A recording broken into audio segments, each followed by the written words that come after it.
Hi ladies and gentlemen, and welcome back. And today we're going to be looking at the minimap and how to get the best out of it to maximise your gameplay.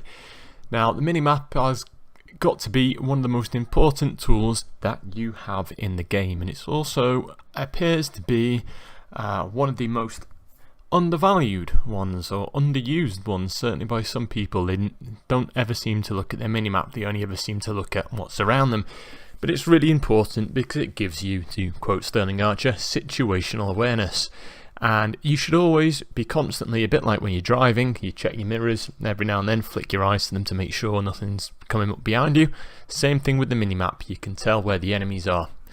Now, we're going to have a look at a few different ones. Now this version is a version from the standard vanilla client, and I've enabled a few things on it, and I'll talk you through those. So first of all, we have this dashed line. This dashed line, that is the direction that my tank is facing. That arc is supposed to be the arc where I can fire, but because I'm in a tank destroyer, so that's the arc that my gun can traverse through between the two little green lines there, the kind of green wedge. The green circle in the vanilla client, the normal client, that is my view range, so anything that's in there I can potentially spot depending on their camouflage rating, which we'll touch upon later in another video. This here, the white line, is the maximum view range, so in theory anything between here and here can spot me before I can spot it, so that's nice to know, it's useful to know. The orange line is the maximum draw line. That means that anything that's spotted, for example this T10 has been spotted because it's in nice bright colour, I will be able to see on the map providing I've got a line of sight.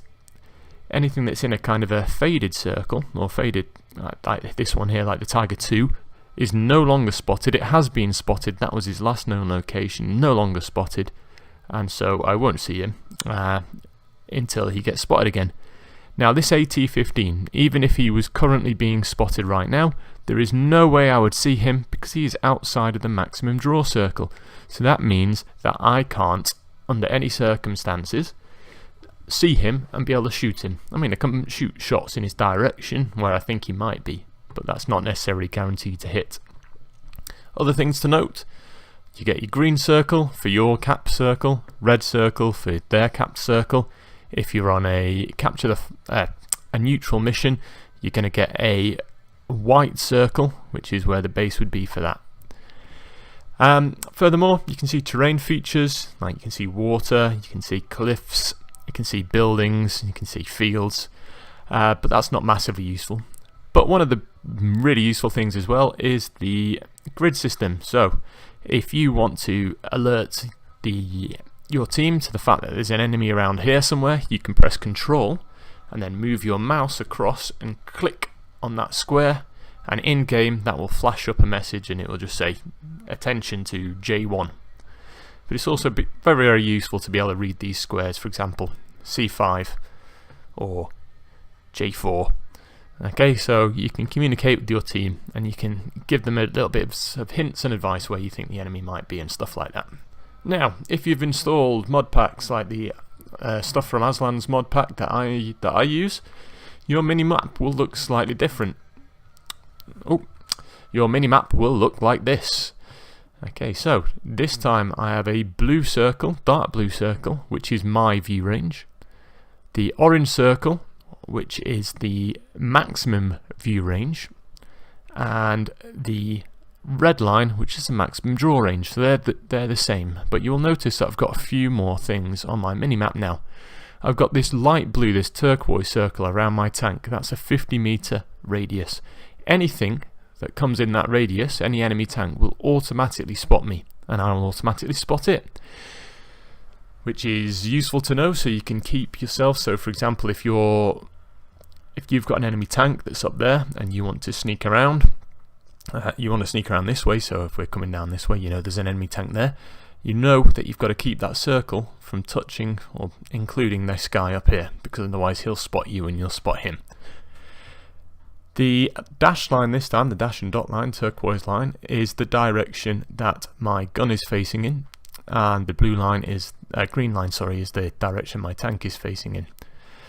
The thin red line here is because I'm playing this game in the Panzer II, and it's got an auto cannon, and auto cannons have got a maximum firing range, and that is shown by this line. So if you're playing in something like the M2 Lite or any of the tier 1s with autoloaders, you would see this on your map, and that shows you that anything outside of that range you're not going to be able to penetrate. And with autoloaders, the closer you get in, the more likely you are to penetrate. They lose a lot of penetration very quickly. Now, last little map we're going to look at is this one here. It's got 2 circles. Again, I'm playing in the tank destroyer, so you can see the arc of my fire is being increased by XVM, Aslan's mod. And the dark circle is my normal view circle. The light blue one, this is because I've got binoculars on. When my binoculars kick in, that will become my view range. So that's an important thing to know as well. If you've got binoculars, that's your normal view range. That's what it will become when your binoculars activate. Okay, so little summary. Minimap, very, very useful. Please use it to determine where the enemies are, where they might be coming from.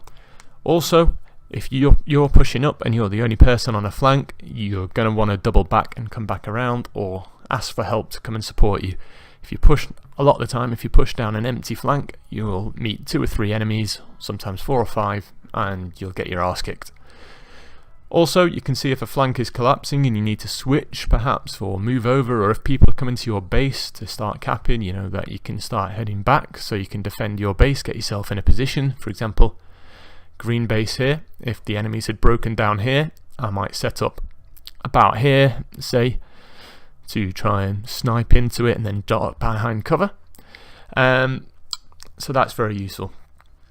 Grid system, control, click on it and it will highlight your square that you're clicking on to your teammates, and watch where the enemy are coming. Use your minimap, really important. If you want to make it bigger or smaller, you can press the plus or minus keys on your keyboard, and that will make it bigger or smaller in battle. Alright, I hope you found the video useful. Please remember to subscribe, like, leave your comments below, any questions, anything like that, anything you think I've missed out, or anything you're unsure of, leave a question below. And I look forward to seeing you in future videos, and good luck, and see you on the battlefield. Bye bye.